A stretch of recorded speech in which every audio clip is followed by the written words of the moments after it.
Bienvenidos! Today we're going to talk about reflexive verbs in Spanish. Reflexive verbs are just normal verbs that are used in a way to refer to the subject doing the action, also receiving the action. And in English, when we use verbs reflexively, we usually say self or selves about the person receiving the action. So, I see myself, or they bathe themselves. Those are verbs being used reflexively. And in Spanish, when we use reflexive verbs, we tend to refer to them with the infinitive plus se tacked onto the end. So here's a list of some infinitive verbs that are being used in a reflexive way. Cortarse is simply the verb cortar, to cut, but with se on the end, meaning that when we're using cortarse, we're using it in a way that refers to the recipient doing and receiving the action. We also have hablarse, lavarse, llamarse, meterse, mirarse, quemarse, rascarse, secarse, verse. Now these are verbs that we've probably used in the past non-reflexively, but in this situation we're going to use them in a reflexive way. And all this means is that the person doing the action is also receiving the action. So here's some examples. Javier se cortó la mano. Now, in English, we might say Javier cut himself on the hand. In Spanish, we're doing the same thing. Javier, and then the se is the himself part. Cortó is cut. La mano. Okay? When we talk about parts of the body in Spanish, that is still part of the self. So when we're doing something to a part of our body, that is also termed self, and so therefore we're going to use a reflexive form of a verb. Now, non-reflexively, we can still use cortar in a non-reflexive way. We can say, Javier cortó las flores. So we can say, Javier cut the flowers. In this case, Javier is the subject, and the recipient is las flores. So this is not reflexive because the doer is different from the receiver. But in the first example, Javier is doing the action and he's also receiving the action. And the se is the reflexive pronoun for Javier. It's the él, ella, usted reflexive pronoun. The verb is conjugated according to whoever's doing the action, Javier. And then we have the él, ella, usted recipient of the action, se, himself. Because it's on his hand, it's a part of his body, that's considered himself. Let's look at another example. The verb hablar, we use that to talk to other people. But in this case, I'm saying, I talk to myself at home. Me hablo en casa. I talk. So we could have the yo on there. Yo, because we've got hablo, that's the yo form of hablar. And we're using it to say I talk to myself. So we have me. En casa. So when at home I talk to myself. That's the reflexive form of hablar. Let's do lavar. ¿Se lavaron ustedes las manos? Did you all wash your hands? Because we're talking about a part of the body. It's washing your hands is considered yourselves, really. So we have the ustedes form, and we have the ustedes form of the verb.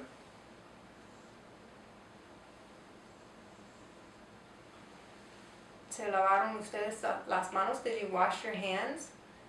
No, no nos lavamos las manos. No nos lavamos las manos, pero lavamos la mesa. Now here we have an example of lavar being used reflexively and lavar being used non-reflexively. The reflexive form is where we're saying we washed ourselves. So we have lavar conjugated in the nosotros form, and the reflexive pronoun nos, because we washed ourselves, our hands. And then we had said no, but we washed the table. Now because it's we washed, but la mesa is receiving the action, we've got a different subject of the verb and a different recipient, so we have the non-reflexive form of lavar. Let's look at another example. Los niños se quemaron en la playa. So the children got burned on the beach, okay? And the children got burned, it's their bodies that got burned. So this is a reflexive form of quemar. We have the niños burned themselves, basically, is what we're saying, on the beach. So we have quemaron, and we have se, which is the reflexive pronoun for ellos, ellas, ustedes. In the next example, el sol quemó a los niños, here we have the sun doing the action,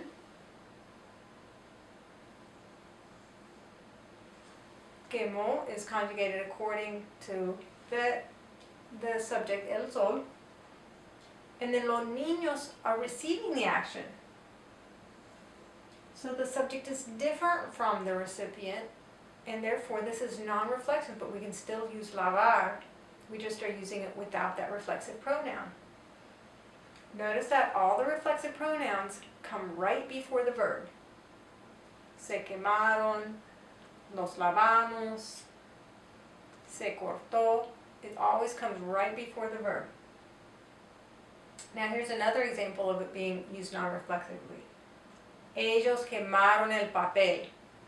They burned the paper. Again, we have ellos is the subject, quemaron is conjugated according to the subject, and then el papel is receiving the action.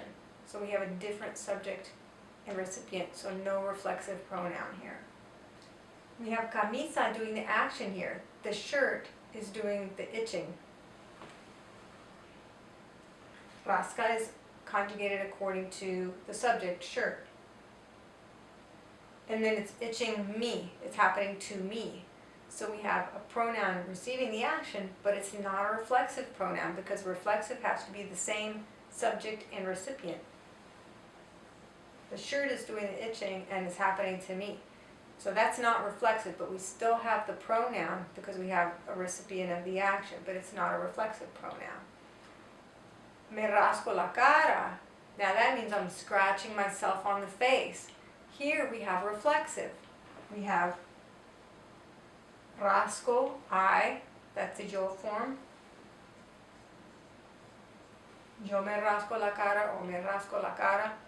And then I'm itching myself, or I'm scratching myself. So we have me. Actually, I think rascar means to scratch. So the shirt is scratching me, or I'm scratching myself on the face. Now,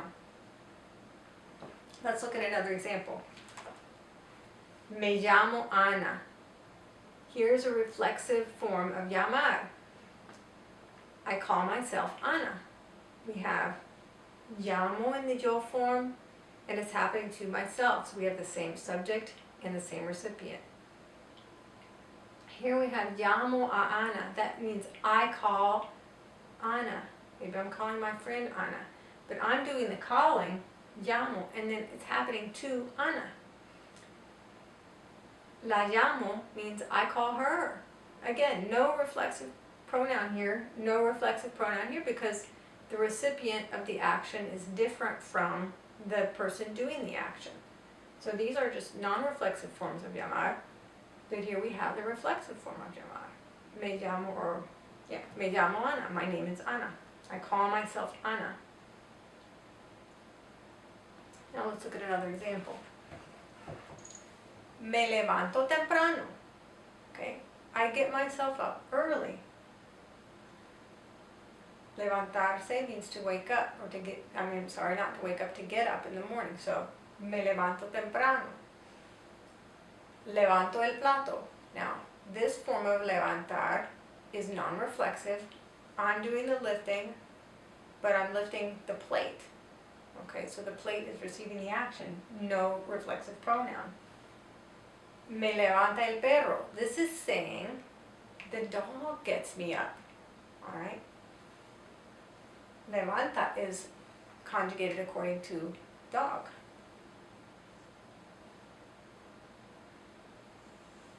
El perro is doing the action, levanta, and then me is receiving the action. Me levanta el perro. Okay, the dog gets me up. Me veo en el agua. I see myself in the water, so maybe I'm seeing my reflection in the water. I'm receiving the action, I'm doing the action. This is a reflexive form of verse. Te veo en el agua. I see you in the water. This is non-reflexive because the subject is yo, but the recipient is te, tú, you informal. Now, there are also verbs in Spanish that are almost always used reflexively. These verbs are used often reflexively or non-reflexively, but we also have a list of verbs I'm going to show you that are almost always used reflexively. Acostarse, to go to bed. Afeitarse, afeitarse, to shave. Bañarse, to bathe. Cepillarse, to brush your hair. And this is a part of the body, so cepillarse is used reflexively when you're talking about brushing your hair. Despedirse, to say goodbye. Despertarse, to wake up.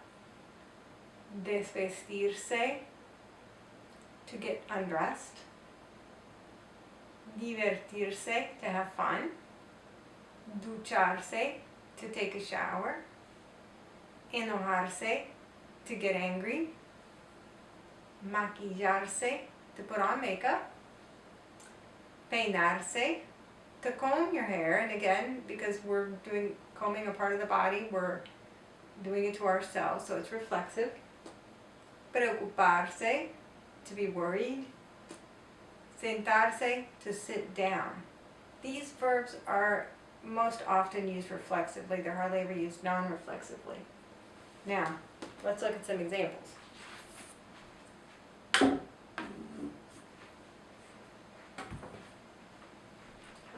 This one. Nos acostamos a las 10:30. Nos acostamos a las 10:30.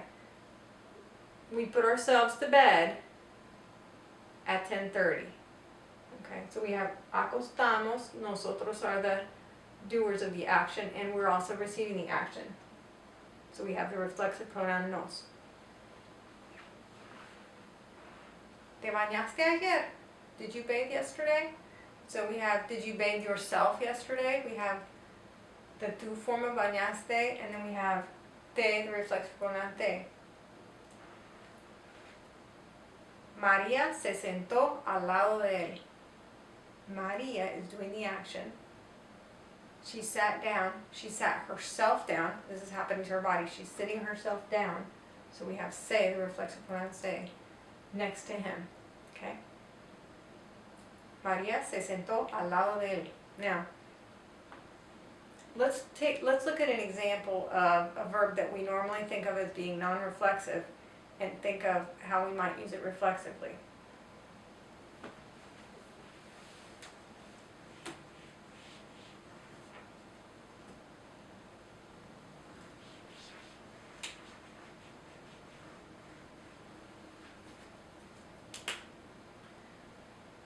You looked in the mirror. We could say you looked in the mirror.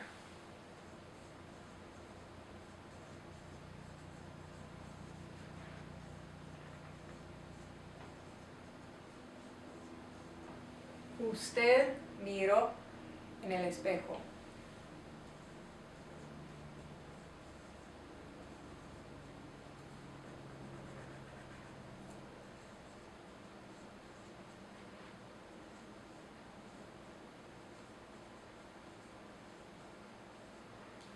That's you looked in the mirror. But if you wanted to say you looked at yourself in the mirror, that would be reflexive. So we have to use the reflexive form of mirar, which would be mirarse, and it's going to have a reflexive pronoun. Usted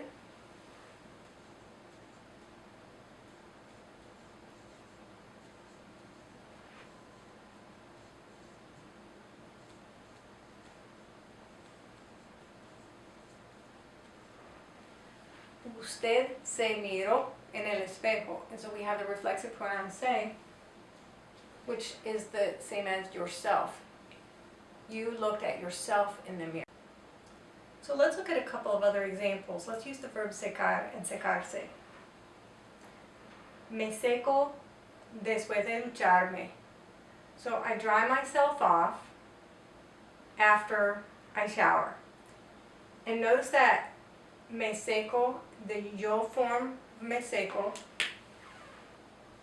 matches the reflexive pronoun me.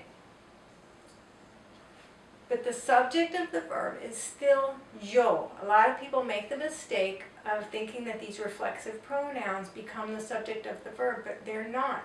They're actually the myself part. So we wouldn't ever say in English, myself dry. We would say, I dry myself. And so the yo, because we can leave off the yo in Spanish, because the verb actually contains that information about who's doing the action, that doesn't change the fact that yo is still the subject of this sentence. Just like in this sentence, los niños, that's still the subject. And se is themselves. Let's see here. Me levanto temprano. Yo is still the subject here.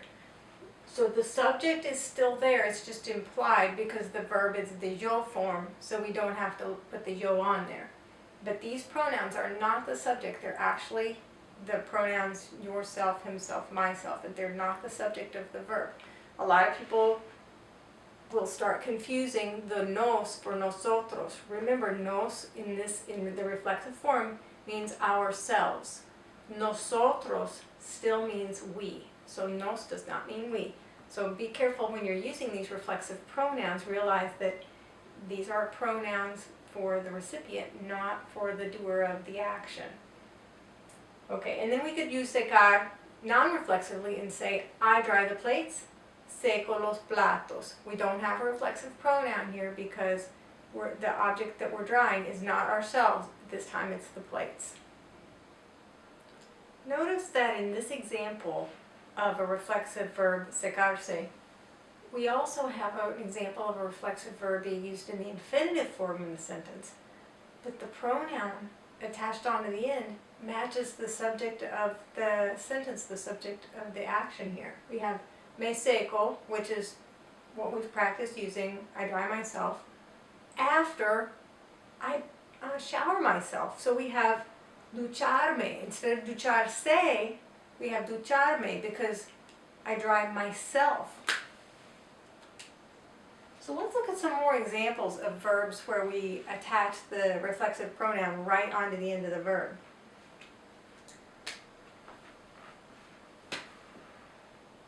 Yo me estoy secando. I'm drying myself off right now. We're using the present progressive here. So yo is the subject. We could leave that out if we wanted to. Me estoy secando. We have the reflexive pronoun me, myself. Notice that it comes before the entire verb phrase. It comes before the estar part of the present progressive verb phrase. Estoy secando. Or we could say, estoy secándome. I'm drying myself. Both of these have the same meaning, but in the second example, it's also grammatically correct to attach the reflexive pronoun on the end of the present participle. When we do this, we have to add the accent mark to preserve the emphasis on the same syllable. So we're going to add this little accent mark, and we can put the reflexive pronoun right on the end of the participle. Let's look at another example. ¿Te vas a cepillar? Are you going to brush your hair? Okay. And in Spanish, cepillarse is usually used to talk about, brushing your hair. Are you going to brush your hair? ¿Te vas a cepillar? Or we could say, ¿vas a cepillarte? We can attach the reflexive pronoun right on the end of the infinitive. And we don't need to do any spelling changes because it doesn't change the pronunciation adding that on the end. So we don't need to add an accent mark. Let's look at another example. La profesora va a enojarse. The professor is going to get angry. Notice that we've got the reflexive pronoun on the end of the infinitive. And in the second example, la profesora se va a enojar. We have the reflexive pronoun before the verb ir. So here's our whole verb phrase. It goes either before the whole verb phrase or on the end of the infinitive. It goes on the end of the infinitive here or before the whole verb phrase. And these are some examples of different places that we can locate that reflexive pronoun depending on the types of verbs that we're conjugating in the sentence.